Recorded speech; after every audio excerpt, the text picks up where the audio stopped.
If you've been with us over the last 3 weeks, you've probably heard from Piero, who gave a 2-week series on intimacy with God, connecting with God, as well as Lauren, who preached on this idea of connecting in this personal way in this relationship with Jesus. And today we're in a 2-week series, and it's called Surrender in the Storm. Now, this passage, whether you're a Christian or you're not, or whether you're new to faith or you're just kind of wading back into the waters of faith here, you've probably heard this story before, and maybe you've heard it in such a way where we talk about Peter, who gets out of the boat and walks on water. Then he sees the waves, he starts to sink, and then Jesus says, "Take courage, it is I, don't be afraid."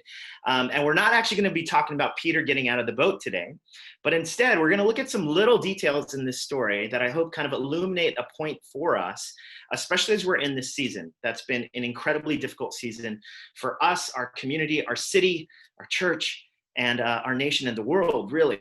And so if we can go ahead and read, again, check out what it says here. It says, immediately Jesus made the disciples get into the boat. Now, if you remember the disciples, there's 12 of them, and at least 4 of them are actually professional fishermen. So they're used to boats. They're used to going out on the water. So Jesus has the disciples get into the boat and go on ahead of him to the other side. Now he's talking about going to the other side of the lake. Now, while he dismissed the crowd, after he had dismissed them, he went up on a mountainside by himself to pray. Now, so I want you to keep this in mind then. Here's the details, right? So the disciples, at least 4 of them are professional fishermen. They get into the boat and they're going to the other side of the Lake of Galilee.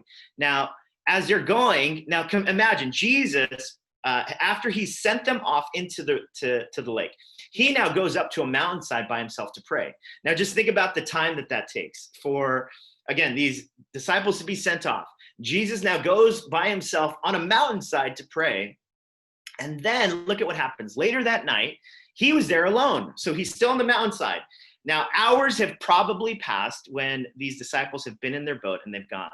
Later that night, he was there alone, and the boat was already a considerable distance from the land. Now, notice what the gospel writer writes about what happens. Now, that makes sense, though. Okay, the boat is a considerable distance. They've got an incredible head start over Jesus, who's on a mountainside. Now, but look at what it says about how far these folks have gone. They're a considerable distance from the land, buffeted by the waves because the wind was against it. So here are the details then. The boat's a considerable way away, and it's being pushed by the waves and the wind. There's a storm that has encompassed and enveloped this boat. Now, at the same time, Jesus is he's still on land. Now, look at what the gospel writer says. Go to the next slide. It says, shortly before dawn. So if you can imagine, this has happened perhaps overnight. Now, shortly before dawn, before the sun is rising, Jesus went out to them walking on the lake. Now, so I want you to get this sense, okay? So there's these disciples, at least 4 of them are professional fishermen. They're out on the lake. And Jesus, the time it takes for him when he's on the mountain, he's walking on the water. Even though the details are that he was a considerable distance away, he catches up to the boat. When the disciples saw him walking on the lake, they were terrified. It's a ghost, they said, and cried out in fear. Now, of course, you can imagine why they're fearful. Like, no one normally sees someone on a boat, like just walking on the lake. But Jesus immediately said to them, "Take courage, it is I. Don't be afraid." Now, here's the image that I want to throw out to you, because if we can actually throw the picture up, here's a picture of Jesus kind of walking on this lake in the midst of the storm. And then there's the disciples who are in the boat. Now, they were already a considerable distance away, but I want you to get this picture then. Jesus is like nonchalantly. It doesn't say he's running. He's like running furiously towards the disciples. He's just walking. He's just walking on the lake. And meanwhile, the disciples, can you imagine? 4 of them are professional fishermen. They're doing everything they can. They've worked all night trying to battle this storm with all of their know-how, with all of their strength, with all of their physical exertion that's devoted to getting them to the other side of the lake. They've already been out there a considerable distance. Now, Jesus walking from the mountainside onto the lake He gets there, but he does it so effortlessly. He's just walking on the water. Now, can you imagine that? Imagine the picture of fear, of strain, of working my tail off, just trying to battle this storm. And meanwhile, here comes Jesus, just walking effortlessly, nonchalantly on the water. And it's this Jesus who catches up to the boat in the middle of the lake, which was a considerable distance away. And it's this Jesus who says, "Take courage. It is I. Don't be afraid." Jesus demonstrates just how much power and strength he has, even as a human being who's now God incarnate in the world, and to his disciples as he's walking. I want you to get this picture. In fact, can we put that photo up? If you can get this picture of like Jesus is just walking. And meanwhile, the disciples are just scared out of their minds. They're straining. They're tired. They've been putting in so much effort into battling this storm, into getting to the other. They're straining. And here comes Jesus, just walking. "Hey, take courage. It is I. Don't be afraid." And I think it's this picture that is such a stark reminder of the grand and tremendous power and effortlessness that Jesus, who's the Son of God, God of the universe, just floating on the water. If you can almost get this picture, it demonstrates just how awesome and how great Jesus is. Over and against the striving of the disciples, there's Jesus just walking along. "Hey, take courage. It's I. Don't be afraid." You know, I have realized that in this pandemic, I have resorted to a lot of striving.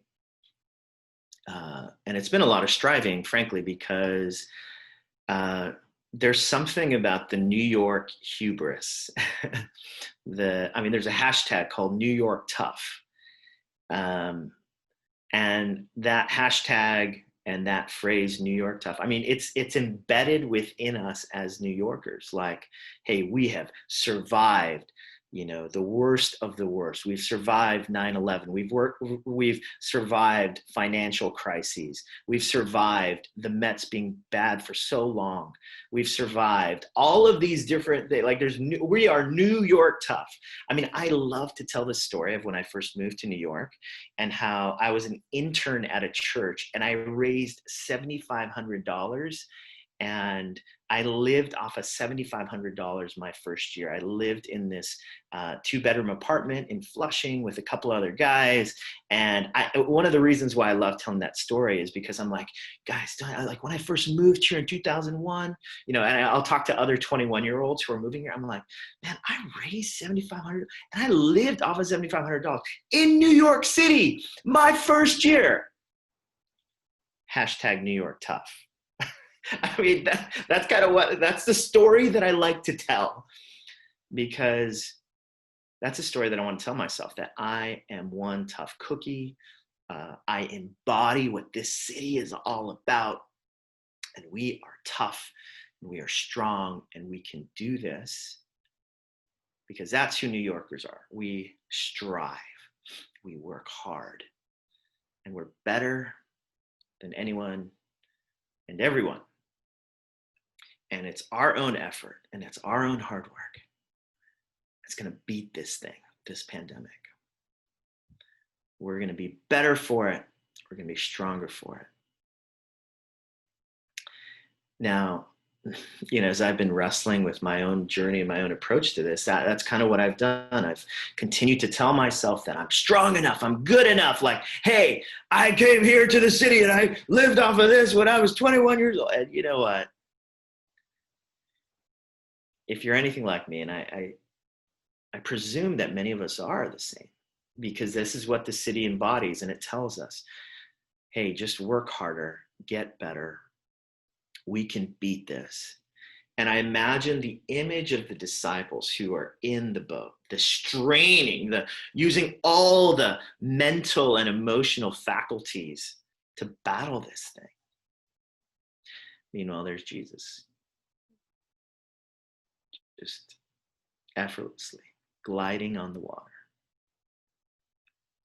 And he reaches out his hand and he says, take courage. It is I. Don't be afraid. And for me, one of the things that I've realized about myself is I need to surrender more than anything, not to strive, but to surrender and to entrust my life, my future to Jesus in the storm. So much of me wants to strive, to entrust the future of our family, our financial future, our church, all these lives. And if there's been anything that's been revealed to me in this pandemic, it's been the reality that I don't have control, and neither do you. I mean, isn't it true? All of us, what we've realized is that no matter how well some of us might be doing, all of us at some level are hurting. And all of us at some level have experienced the great loss and disorientation of this season. And what I want to call all of us to today is not to strive and to get better, to be stronger, but to surrender. Surrender to Jesus in the storm. Because there he is. He's just effortlessly walking. He caught up to us already. And chances are him just walking is going to carry us far greater than my striving might. One of the passages that I love is a passage where Jesus tells the people that he's speaking to. He says this in Matthew chapter 11. He says, come to me, all you who are weary and burdened, and I will give you rest. Take my yoke upon you and learn from me, for I am gentle and humble in heart, and you will find rest for your souls. For my yoke is easy and my burden is light. I was talking to a mentor last week, and one of the things that we were talking about is how we are in the middle of a war. And it was interesting because when he said that, it jarred me a little bit, because I'm like, this isn't as bad as that. It's not a war. But, if you were to look at all the statistics of what's happening, of the deaths and the illness, and some of you who have encountered some of that death and illness yourselves, the pain of this moment. What's happened to our economy, the amount of people who are leaving the city, the amount of people who have lost jobs and are dealing with the emotional impact of unemployment, the amount of families who are just overwhelmed, the amount of singles who are also overwhelmed and feeling the pangs of loneliness. In all of this, we are in the middle of a war. And it was interesting when I was hearing that from my mentor. It was kind of this moment of like, wow, we are. And it almost gave me permission to say, we are in the middle of an incredible storm. And I think that permission allowed me my approach to this to really be like, wow, if this is a war, then I truly need to recognize, to truly let go of the areas in which I have been trying to strive and be good and crush it in the middle of this storm. And what if the first move for me, though, wasn't to crush it on my own strength, but what if the first move for me was to come to him, to be weary and burdened, to take his yoke and to learn from him, to receive his gentleness and humility, and to find rest for my soul, to surrender to Jesus in the storm. And so this morning, that's the invitation, to surrender.